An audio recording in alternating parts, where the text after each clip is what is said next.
start to look at it and then think, oh, this is incredibly difficult and I'm not going to try and I'm going to actually run to the hills. Draping is not difficult. Anybody can do it, but there are some principles that you have to be bound by. The first principle I'm going to discuss is grain, which is vitally important.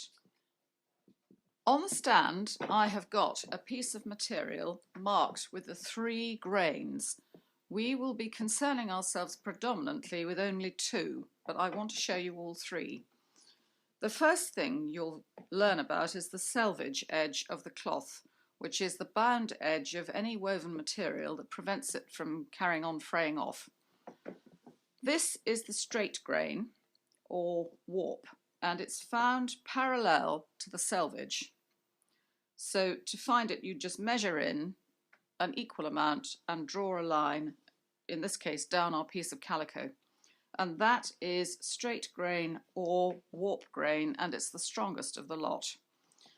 The second grain is the across grain or weft, and that's found at 90 degrees to the straight, and it has more stretch, and it is a weaker grain. The third grain is the bias grain, which is used for drape, for cutting bias cut dresses, bias cut tops, and that's found at 45 degrees to the straight. The principle of applying, particularly the straight grain to the stand, you'll come across all the time, and it's vital. If you don't get your piece of calico lined up down your centre front or your centre back, then your end result won't work because it will be off grain. So you have to get this line in accurately before you start. Please don't worry. It honestly isn't that difficult. You just have to be aware of this as probably of all of them being the major rule. And I'll be guiding you through this each stage of the lessons. It's extremely important to measure accurately. And I'm sure that my students at the college in Luton thought I was a nagging old, because I kept on and on and on, that if you don't measure accurately and apply accurate seam allowances, you won't have an accurate result. It just doesn't add up. So you must measure consistently and carefully.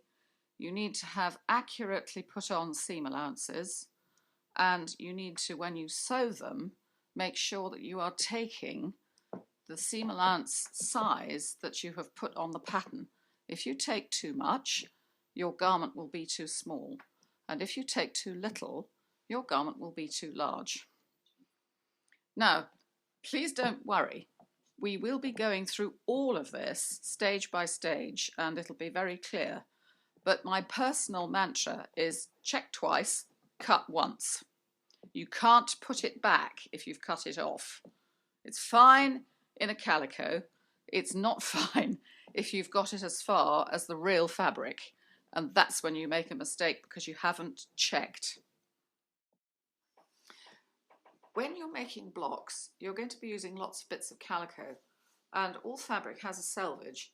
It's better to remove it for your block work because it can be too tight. It binds the edge of the fabric quite severely, and it can cause your blocks to ring. So remove it, and you'll end up with a section of calico that's effectively got ripped edges. Don't cut it, tear it. It's fine to tear. It'll tear straight down the grain every time you do it.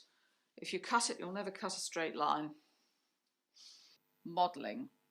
Modelling is the word that I was taught to use at college. It is also called draping, and it can be called toiling, but this can lead to an awful lot of confusion. So for the purposes of these lessons, I'm going to refer to it as modelling on the stand, blocks. From the blocks, you take them off the stand, square them up and trace them off, and they become your pattern. You then use the pattern on your calico or your fabric, and if you're cutting it to calico, that becomes your toile, or prototype. And they can at that stage also be called calicos or muslins. And I think if we stick to those words, it'll solve the problem. And Rosie's just stretched.